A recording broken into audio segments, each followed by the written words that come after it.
Good evening everyone. Welcome to LWS Academy. আমার নাম সুপ্রিয়া রায়। তোমায় আমরা সুপ্রিয়াদি বলতে পারো। আমি তোমাদের বোটানি পড়াবো আর আজকে আমরা শুরু করব সপুষ্পক উদ্ভিদের যৌন জনন।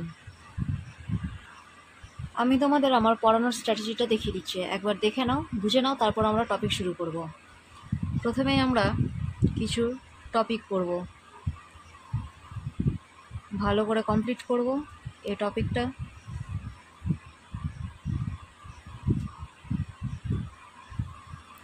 দেন আমরা করব কোশ্চেন। এই কোশ্চেনটা দেখো কিভাবে করব। প্রথমেই তো তোমাদের থার্ড সেমিস্টার এমসিকিউ হবে। এমসিকিউতে আমি নিজের হাতের কোশ্চেন তৈরি করব।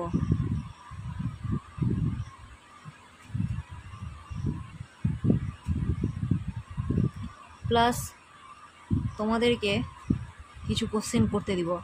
এই নিজের হাতের কোশ্চেনটাই আমি কিছুটা ক্লাসে করাবো আর তোমাদের কিছু বাড়িতে করতে দিব, তোমরা সেটা পেয়ে যাবে।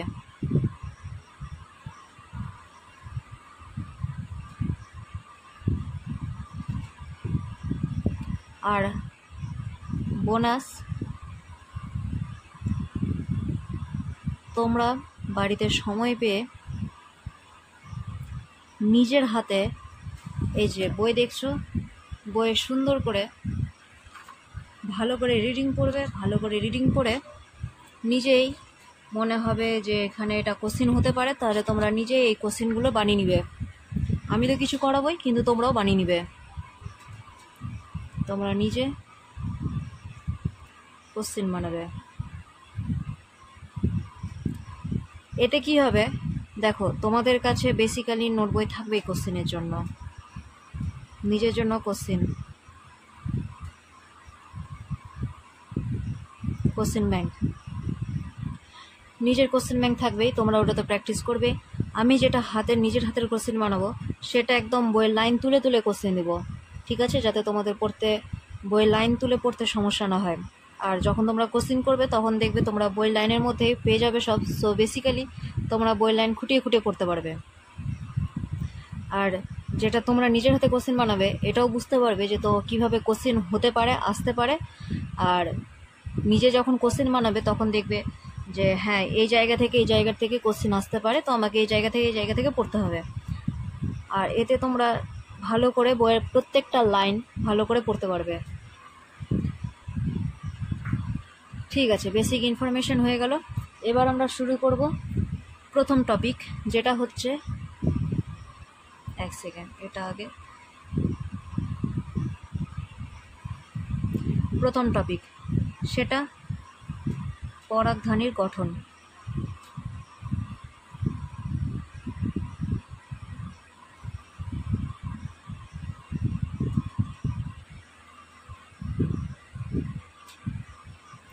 দেখো, পরাগধানীর ছবিটা বই দেখবে এরকম আছে, তোমরা ছবিগুলো কিন্তু নিজের হাতে প্র্যাকটিস করবে।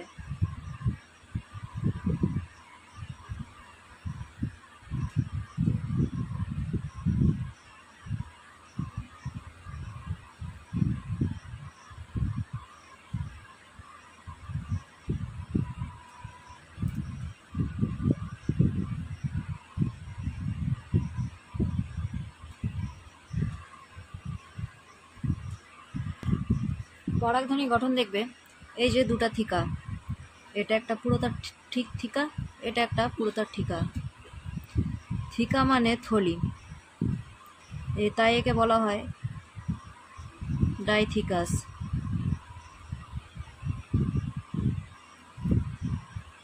ডাই মানে কি দুটো, থিকাস মানে থলি, আর বলা হয় টেট্রাস্পোরেঞ্জিয়াম।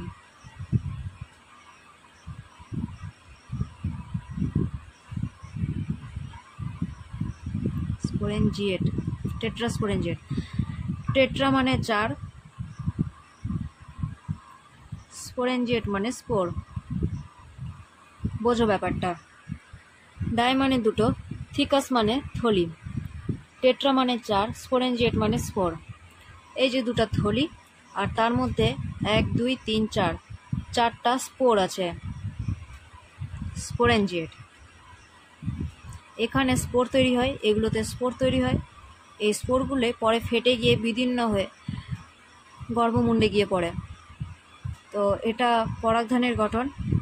এই জিনিসটা হচ্ছে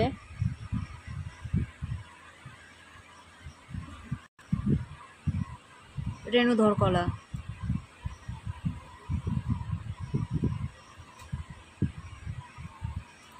এখানে স্পোর তৈরি হয়। এই জায়গাটা হচ্ছে ট্যাপেটাম। তোমরা নাম মনে রাখবে, নামের সাথে এদের কাজ কি সেটাও মনে রাখবে। ট্যাপেটামের কাজ হচ্ছে রেণুধর কলাকে পুষ্টি যোগান দেয়।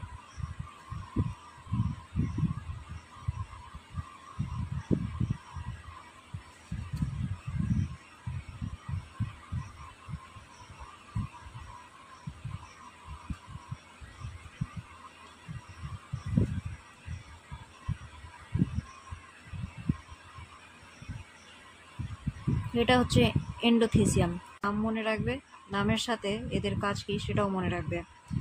ট্যাপেটামের কাজ হচ্ছে রেণুধর কলাকে পুষ্টি যোগান দেয়।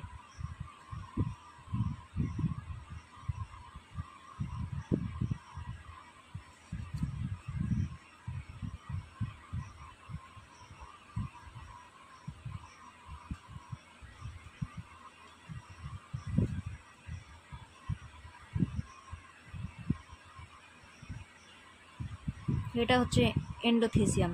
এন্ডো মানে ভিতরের দিকে, এন্ডোথেসিয়াম। আর এটা এপিডার্মিস।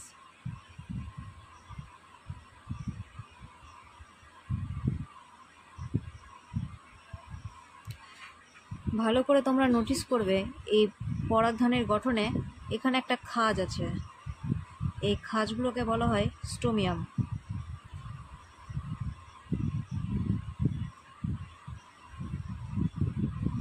এই স্টোমিয়ামের কাজ কি, যখন এরা ম্যাচিওর হয়ে যাবে, বড় হয়ে যাবে, তখন এই জায়গাগুলো থেকে ফেটে স্পোর এখান থেকে বিদীর্ণ হয়ে গর্ভমুণ্ডে গিয়ে পড়বে। এটা হচ্ছে পরাগধানের গঠন। আবার সব ফুলে এরকম থাকে না। এই যে ডাইথিকাস, টেট্রাস্পোরেঞ্জিয়েট এরকম থাকে না। যাদের একটাই থিকা থাকে তাদের বলা হয় মনোথিকাস।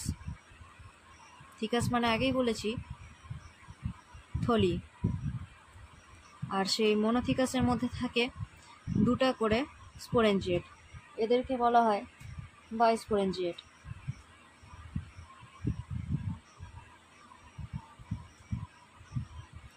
এটার এক্সাম্পল জবা,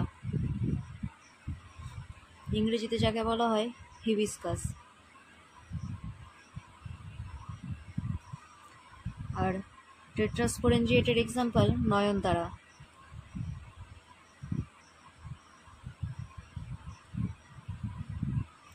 উদাহরণ মনে রাখবে, উদাহরণ থেকেও অনেক কোশ্চেন আসে অনেক সময়।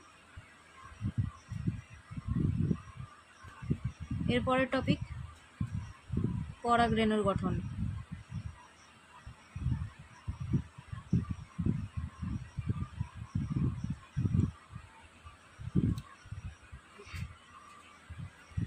পরাগরেণুর প্রাচীরটাকে বলা হয় স্পোরোডার্ম।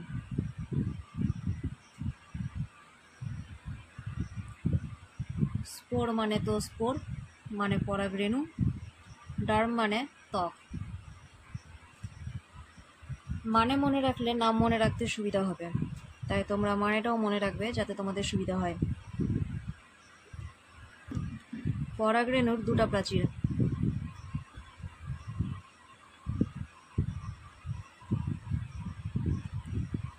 বাইরের প্রাচীরকে বলে, বাইরের প্রাচীরের নাম এক্সাইন, যেটা স্পোরোপলিনিন দিয়ে তৈরি।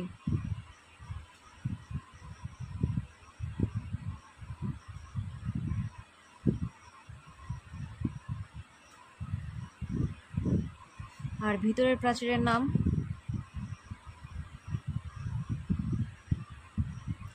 ইনটাইন, যেটা তৈরি পেকটিন আর সেলুলোজ দিয়ে।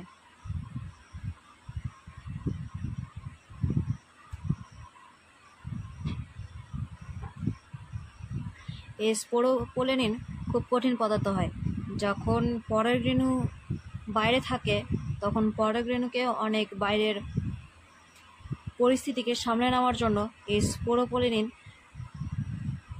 থাকে, যাতে পরের রেণু সামলে নিতে পারে সেটা ভালোভাবে।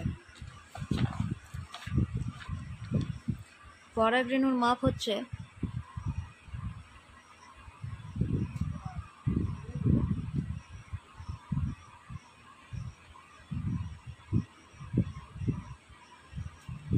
10 থেকে 17 মাইক্রোমিটার না সেমি, কিচ্ছু দেওয়া নাই, তাই ওটার জানার দরকার নাই। এখান থেকে একটা কোশ্চিন হতে পারে, পরের রেণুর গড় মাপ কত। এতদূর অবধি হলো। দেখো এবার তোমরা কি করবে, আমি যে এতদূর অবধি পড়ালাম, পরাগধানীর গঠন থেকে শুরু করে পরাগ রেণুর গড় মাপ অবধি, এতটা তোমরা বাড়িতে রিডিং পড়বে। বাড়িতে রিডিং পড়ে দেখবে কোথা থেকে কি কি কোশ্চেন আসতে পারে। এটা একটা টপিক হয়ে গেল। আর এর ছাড়া তোমরা পুরোটা রিডিংটা পড়বে। আমি মেন টপিকগুলো পড়াচ্ছি, কিন্তু তোমরা তারপরেও পুরো টপিকটা একবার পড়বে যাতে তোমাদের সুবিধা হয় বুঝতে।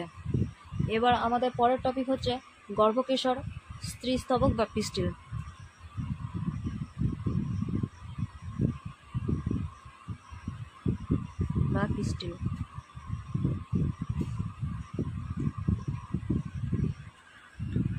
ছবিটা আমি ভিডিওটা থেমে আঁকলাম কারণ ছবি আঁকতে অনেক সময় চলে যাচ্ছে।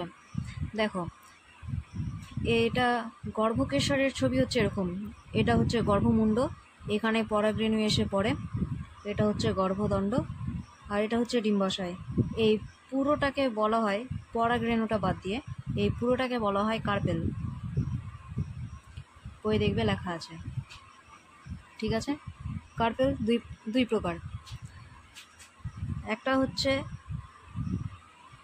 অ্যাপোকার্পাস।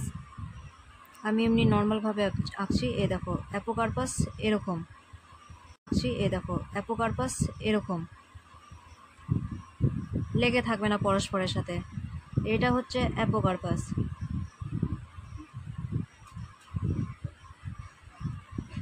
এটার উদাহরণ চাপা। আরেকটা সিনকার্পাস, সিনকার্পাসে লেগে থাকবে, একটাই ডিম্বাশয় আর তার সাথে কতগুলো গর্ভদণ্ড, আর এগুলো সব একসাথে জুড়ে আছে, এটাকে বলা হয় সিনকার্পাস। এটার এক্সাম্পল হচ্ছে জবা বা রঙ্গন, জবা ও রঙ্গন, বা না জবা ও রঙ্গন।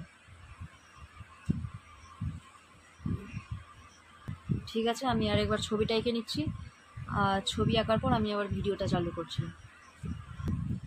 দেখো এই যে ফাঁকা জায়গাটা, এই ফাঁকা জায়গাটাকে বলা হয় মাইক্রোপাইলার এন্ড।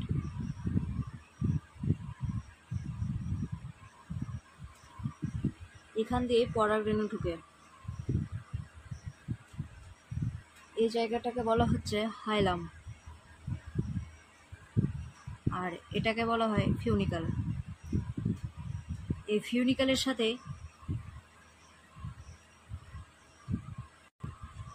ডিম্বকটা ডিম্বাশয়ের সাথে যুক্ত থাকে। এই ফিউনিকলটাই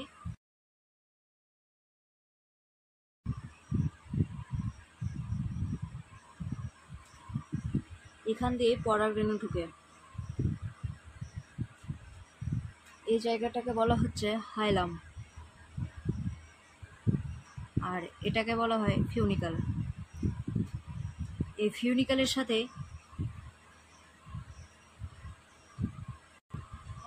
ডিম্বকটা ডিম্বাশয়ের সাথে যুক্ত থাকে। এই ফিউনিকলটাই ডিম্বককে আর ডিম্বাশয়কে যুক্ত করে রাখে। এখানে প্লাসেন্টার সাথে যুক্ত থাকে কিন্তু, হ্যাঁ, এখানে ডিম্বাশয় আছে আর এটা পুরোটা হচ্ছে ডিম্বকের ছবি। এটাকে বলা হয়, এই সাইডটাকে বলা হয় চালিয়ে জাল এন্ড। এই দুটা এন্ড খুব ভালোভাবে মনে রাখবে, চালিয়ে জাল এন্ড, মাইক্রোপাইলার এন্ড। দুটা এন্ডের পরেও আমরা বিশ্লেষণ পাবো। চালিয়ে জাল এন্ডের দিকে থাকবে প্রতিপাদ কোষ সমষ্টি।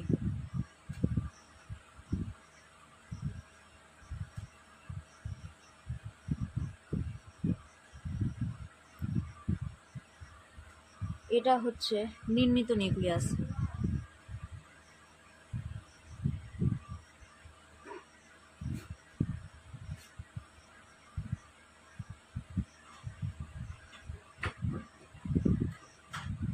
আচ্ছা, ছবিটাতে একটু এটা লেগে গেছে, এটা লেগে থাকবে না, হ্যাঁ।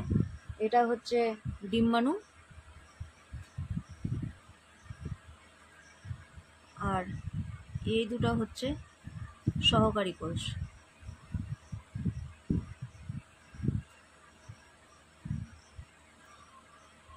এগুলো সব আমাদের মনে রাখতে হবে, কোনটার কি কাজ। এটা যখন আমরা পরে পলিনেশন করব তখন আমরা জানতে পারবো। আচ্ছা, যেটা বলছিলাম, এই যে এই ডিম্বাণুটা আর এই নির্মিত নিউক্লিয়াসটা এখানে লেগে গেছে, এটা লেগে থাকবে না, আমার একটু ছবি আঁকতে ভুল হয়েছে, ঠিক আছে। এটা দেখবে একবার। এই হচ্ছে আমাদের ছবি, ছবিটা ভালো করে মনে রাখবে। এবার আমরা দেখব স্ত্রীরেণুর উৎপত্তি, পরিস্ফুটন বা মেগাস্পোরোজেনেসিস।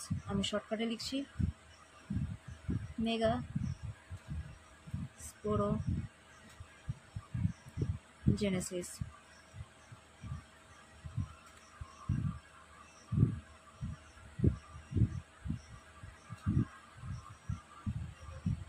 আমি যেটা আঁকছি সেটা হচ্ছে ডিপ্লয়েড মাতৃকোষ।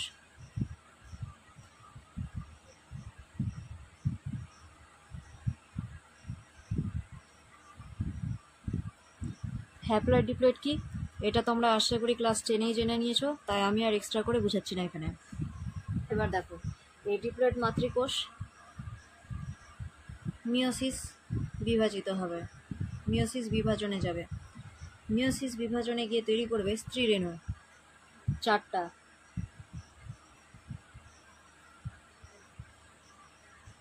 এটা ধরলাম চালিয়ে জালেন, আর এটা হচ্ছে মাইক্রোপাইলার এন্ড।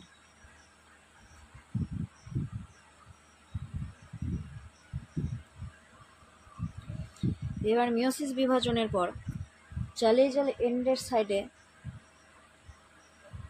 যেই স্পোরেট,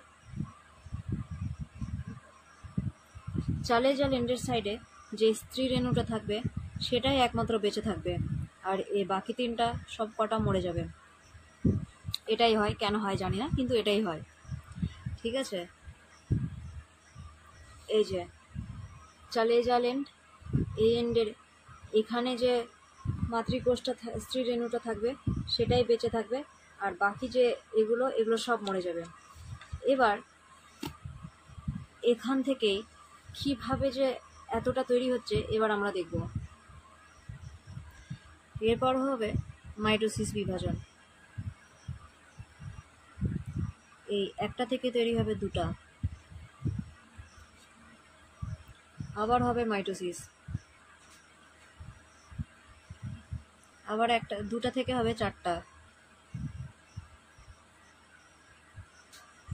আবার মাইটোসিস।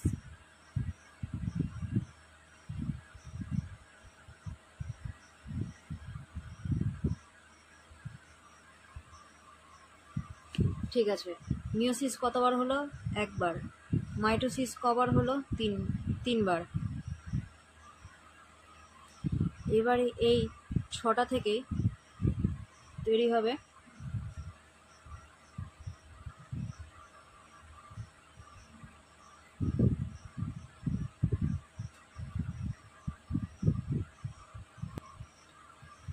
এটাকে বলছি মাইক্রোপাইলার এন্ড, শর্টকাটে লিখছি ME।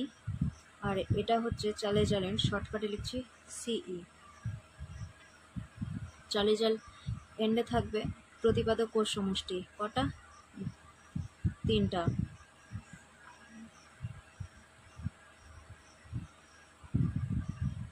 মাইক্রোপাইলার এন্ডের দিকে কি থাকবে? সহকারী কোষ কটা? 2টা, আর একটা ডিম্বাণু। আর মিডিলে থাকবে নির্ণীত নিউক্লিয়াস, যেটা এটা থাকে n+n ভাবে, আর এই বাকি সবগুলো n করে, মানে হ্যাপ্লয়েড। যখন এইভাবে থাকবে তখন এটাকে বলা হবে মেরিওনিউক্লিয়াস বা পোলার নিউক্লিয়াই। পরবর্তী পর্যায়ে এটাই 2n হয়ে যাবে, তখন একে বলা হবে নির্ণীত নিউক্লিয়াস। ঠিক আছে, এইভাবে গোটা একটা ভ্রূণস্থলী তৈরি হয়।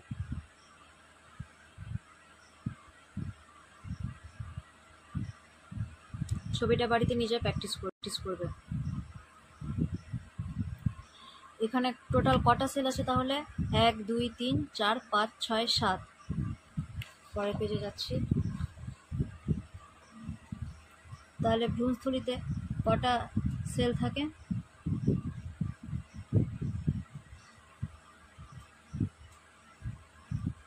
7টা। আর নিউক্লিয়াস কটা থাকে? 1 2 3 4 5 6 7 8। এই যে 7 8।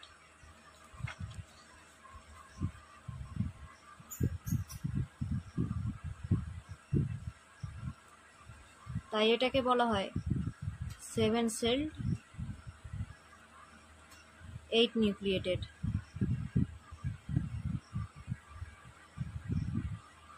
এটা খুব কমন কোশ্চেন আর খুব ইম্পর্টেন্টও। 7 সেলড 8 নিউক্লিয়েটেড। ঠিক আছে, এবার আমরা ফুলের কাজটা এটা বই থেকেই পড়ে নিব। ফুলের কাজ। ফুল বা পুষ্প হলো পরিবর্তিত বিটপ বা সপুষ্পক উদ্ভিদের প্রজনন অঙ্গ। যৌন জনন সম্পন্ন করাই হলো ফুলের মুখ্য কাজ। কারণ যৌন জনন যদি না হয় তাহলে ফুল আগের অবস্থাতেই থাকবে, পরবর্তীতে যে বিভিন্ন রকম মেকানিক্যাল স্ট্রেস আসবে সেই স্ট্রেসগুলো করতে পারবে না, সামলাতে পারবে না। বৃতি মানে আমরা সবাই জানি, বৃতি ফুলের ভিতরের স্তবকগুলিকে রক্ষা করে এবং সবুজ হওয়ায় সালোক সংশ্লেষে সক্ষম। সালোক সংশ্লেষ কি সেটাও আমরা জানি। ফুলের দলমণ্ডল উজ্জ্বল বর্ণ বিশিষ্ট আকর্ষণীয় হওয়ায় পরাগজনের জন্য পতঙ্গদের আকৃষ্ট করে। আচ্ছা, এই লাইনটা আমাদের বুঝতে হবে। পতঙ্গদের মানে যখন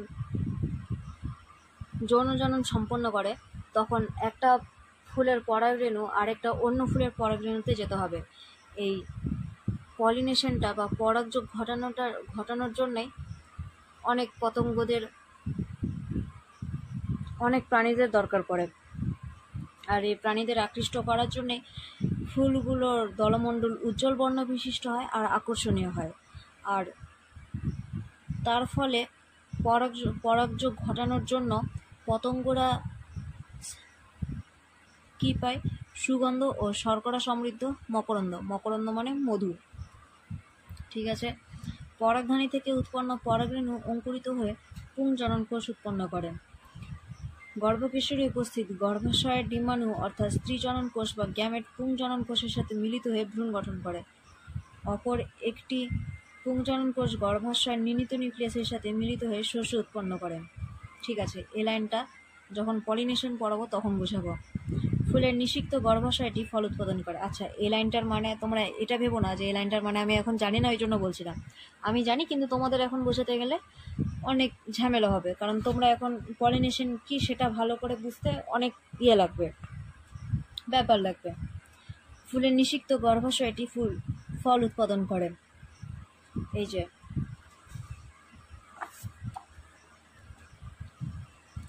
কি বলেছে লাইনটা? ফুলের নিষিক্ত গর্ভাশয়টি ফল উৎপাদন করে। এই যে এখানে আছে গর্ভাশয়, এই গর্ভাশয়টা পরে ফল উৎপন্ন করে। আর যে ডিম্বাণুগুলো সেগুলো তৈরি করে বীজ। বিশেষ ক্ষেত্রে বৃতি চালতা অথবা পুষ্পাক্ষ ফলে রূপান্তরিত হয়। কিছু কিছু ক্ষেত্রে, অনেক ক্ষেত্রে বৃতি বীজের গায়ে সূক্ষ্ম তন্তুর ন্যায় অংশরূপে স্থায়ীভাবে অবস্থান করে বীজের বিস্তার সহায়তা করে। এদের প্যাপ্পাস বলে। এটা লাইনটা পড়ার বিশেষ দরকার নেই। বুঝতে পারলে? আজকের আমাদের লেকচার এতটুকুই থাকবে। কিছু আমি কোশ্চিন তোমাদের আচ্ছা, ইউটিউবে দেখবে একটা স্ক্যানার আছে, স্ক্যান করার আছে, ওটা স্ক্যান করে নিবে। ওখানে আমাদের টেলিগ্রাম চ্যানেলটা আছে, ওই টেলিগ্রাম চ্যানেলে জয়েন হয়ে যাবে। সেখানে তোমরা যে কোশ্চিনগুলো দিব সেই কোশ্চিনগুলো পেয়ে যাবে। ঠিক আছে, আজকের লেকচার এতটুকুই থাকলো। আর তোমরা যারা সাবস্ক্রাইব করোনি তারা সাবস্ক্রাইব করে নিবে। আর এই চ্যানেলে তোমরা আরও সাবজেক্ট পাবে, জুলজি পাবে, ম্যাথ পাবে, বাংলা পাবে, আরও অনেক সাবজেক্টই পাবে। ঠিক আছে, তো আজকের জন্য বাই।